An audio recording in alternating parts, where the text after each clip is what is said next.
On January 4th of 2018, Variety broke the scoop that Walter Hamada had been appointed president of DC-based film production, meaning the new man in charge of DC on film going forward.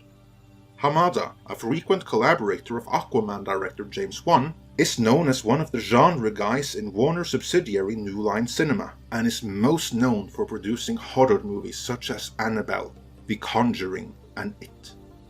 The role he is now appointed to was previously shared between producer Berg and Geoff Johns, but in the aftermath of Justice League, Berg was moved on to other challenges within Warner, while Johns was demoted to a consultant. The decision to appoint Hamada has been met with praise, but many a fan were disappointed that the aforementioned Geoff Johns, the prolific DC writer behind Rebirth, wasn't allowed to continue in this role. In this editorial, I will look into why Berg and Geoff Johns were removed from the position Hamada now has been appointed to, why Geoff Johns will only serve as a consultant from here on out, and finally, what Hamada might bring to the table. As you may recall from previous Midnight's Edge videos, the initial creative direction of DC on film was decided by Zack Snyder, his wife Deborah, writer David Goyer, and producer Charles Roven. All DC Cinematic Universe movies up until Aquaman were greenlit and conceived on their watch. They didn't have all power though. Warner head honchos did pass on their notes, which Snyder and company had to adhere to. Case in point, Snyder and his team had planned on following up Man of Steel with Man of Steel 2. It was Warner higher-ups that decreed he do Batman v Superman instead. Snyder did have freedom in making the movie however he saw fit though, within the confines of bringing in Batman and making Affleck happy by giving Chris Terrio the final script. Needless to say, none of that worked out too well. In the aftermath of Batman v Superman, Warner lost faith in Snyder's vision for DC on film, and so in the spring of 2016, they appointed producer Berg and Geoff Johns to stake out a new, post-Snyder course for the DC Cinematic Universe. Problem was, nothing Berg and Johns greenlit would be out until 2019 at the earliest. Justice League and Aquaman, both Snyder-era movies, were filming by the time Berg and Johns were appointed, and both would be released on their watch. That might not have been so bad if they could simply point at Snyder and blame any shortcomings of those movies on the past regime, but they were tasked with retrofitting the in-production Justice League to make it more palatable to Warner higher-ups. I don't know if the Joss Whedon-held reshoots were their idea, or if that too was a mandate from Warner higher-ups. Keeping the original release date was definitely a demand from Warner though, which meant the retrofitting had to be rushed like there was no tomorrow, at the expense of quality. Mustachegate wouldn't have been a thing if they had the option of pushing back Justice League by just 6 months, as then Cavill could have done his Justice League reshoots after Mission Impossible, when he could shave off the mustache Tom Cruise demanded he keep for the duration of that shoot. But Tsujihara and his cronies really wanted their bonuses, so they mandated the movie be done and released by its original release date. The resulting movie, as we've covered before, was a Frankensteinian abomination of different filmmakers, conflicting notes, CGI that otherwise would have been considered incomplete, and all in all, just too many cooks in the kitchen. Since Berg and Johns became involved with Justice League, the stench of its failure rubbed off on them too. Just like how Snyder was removed for the reception to the studio-mandated Batman v Superman, Berg and Johns had to go for their studio-mandated involvement with Justice League. It may not always be fair, but just like actual politics, studio politics sometimes require human sacrifice. And so, someone else had to be appointed as the new head of DC on film. Association with Justice League aside though, there may also be another reason why they didn't double down on Geoff Johns for that role.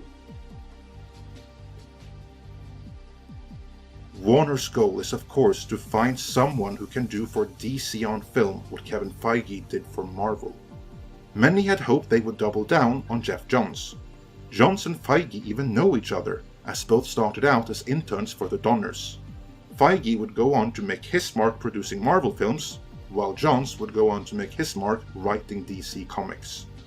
Beyond competing publishers, the key difference is that Kevin Feige is a film producer who loves and gets comics, but he is a film producer first, and fast becoming one of the most successful ones in the history of Hollywood at that. By contrast, Geoff Johns is a comic book writer who has dabbled in producing films, but he is a comic book writer first, and it is as a comic book writer he has been successful. Wonder Woman aside, none of the live-action films he has been involved with, either as writer or producer, have really worked out. For all we know, it could be that as a film producer, Johns may be every bit as out of his league as Kevin Feige would have been if he was suddenly tasked with writing comic books. Success in one medium doesn't necessarily translate to success in another, but the name Geoff Johns still lends credibility to a lot of fans, and he can be of assistance in steering upcoming movies in a direction fans will support. So Warner has every reason to keep him on as a consultant, and the press release indeed makes it pretty clear that as a consultant, Johns will be important in carving out the future of DC on film. I just hope they actually mean it, instead of this being something they merely say to appease the fans. If he does end up serving the way the press release suggests he will, then Johns can advise the newly appointed Hamada on which character traits, relations, moments, and interactions are key to the comics. Then it is up to Hamada what he chooses to do with that information. We know very little about Hamada, so who knows what he will do with the advice he is given, but I certainly hope he actually will take advantage of Johns' experience with the DC characters, instead of thinking he knows best himself, which if Hamada's past output as a writer is anything to go by, he does not.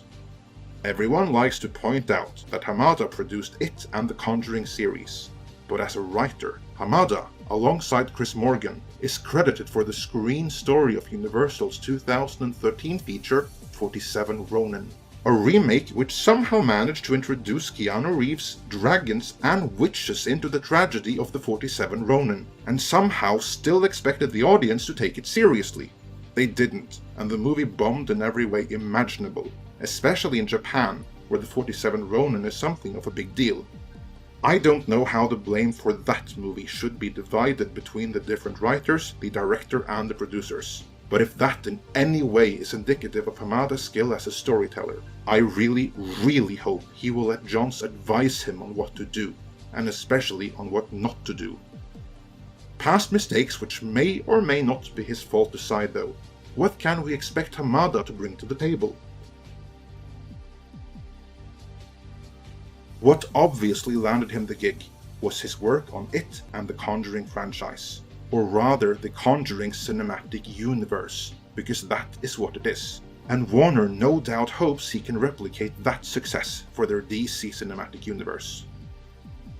Hamada isn't a comic book guy, but I wouldn't worry too much about that, because he's still a genre film guy. He has made his name in supernatural horror, so unlike some other producers that have made comic book movies before, Hamada won't shy away from some of the more out there aspects of comic book movies. At the same time, both It and the Conjuring movies were all relatively grounded, and all were made on a budget. Hopefully, Hamada will mandate DC movies be made on much smaller budgets than they are now, because so far, the DC movies have in my opinion suffered from having too high budgets. Yes, having too much money to burn can be a bad thing. Not only does a higher cost mean the movies have to earn all the more before they are successful, it means that Snyder could afford putting a CGI shitstorm in every single one of them. By CGI shitstorm, I mean that final fight where the villain directly or indirectly is radiating CGI energy powers of some kind, or otherwise cause a crap ton of CGI debris to be swirling around, to the point where it becomes headache-inducing to watch and detracts from the movie in its stupidity. All the movies would have been cheaper, and in my personal opinion, better without. Cost control aside, there are more reasons why Warner might have wanted a Conjuring producer to helm their DC operation. The Conjuring movies are interconnected in that they all take place within the same universe, but they are all sufficiently standalone that you can go in cold to all of them without having seen any of the others and still get the story. We have previously heard that this is the same direction they want the DC movies to take, and Hamada might be the guy to take them there. In terms of timing, Hamada is far luckier than his predecessors Geoff Johns and Peter Berg ever were. While they were burdened with having to deal with the in-production Albatross Justice League, which is what caused their downfall, the only leftovers from past regimes Hamada will have to deal with are Aquaman, which is directed by his Conjuring collaborator James Wan, and Shazam, which is set to be directed by his Annabelle collaborator David F. Sanberg. I am sure the three will be able to work well together, and I wouldn't be surprised if James Wan was instrumental in landing Hamada the gig, and Sanberg might have lent a helping hand too. I don't know if the success of the Conjuring cinematic universe is due to Hamada's producing capabilities, or if it is down to James Wan pulling all the strings behind the scenes, or a combination of the two. Usually, that would be reason to worry. Just because someone were involved with a successful movie or franchise doesn't mean they were responsible for its success. But in this case, that is more of a moot point, because a large chunk of Team Conjuring are now firmly in charge of the upcoming DC movies. Regardless of who contributes what, it is a team that works. As such, I am inclined to agree with those who think this is a good move for DC.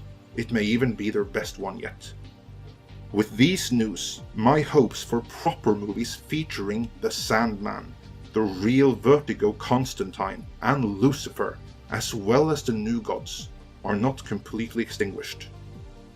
But much more than that, I hope Hamada, and possibly one alongside him, will be able to work with Geoff Johns and reshape DC on film in a better direction. There remains, of course, the issue of corporate meddling. Some rumors claim both Warner CEO Kevin Tsujihara and Toby Emmerich, who was newly promoted to chairman, was among the chief meddlers, so we can only hope they will have learned from past mistakes and now take a step back and let the new DC team do their thing. Let me know your thoughts on all of this in the comments. If you like this video, then please hit that subscribe button. Due to recent changes made by YouTube, we also encourage all of our subscribers, both new and old, to please hit that bell icon next to the subscribe button as well, so you will be notified when new videos are uploaded.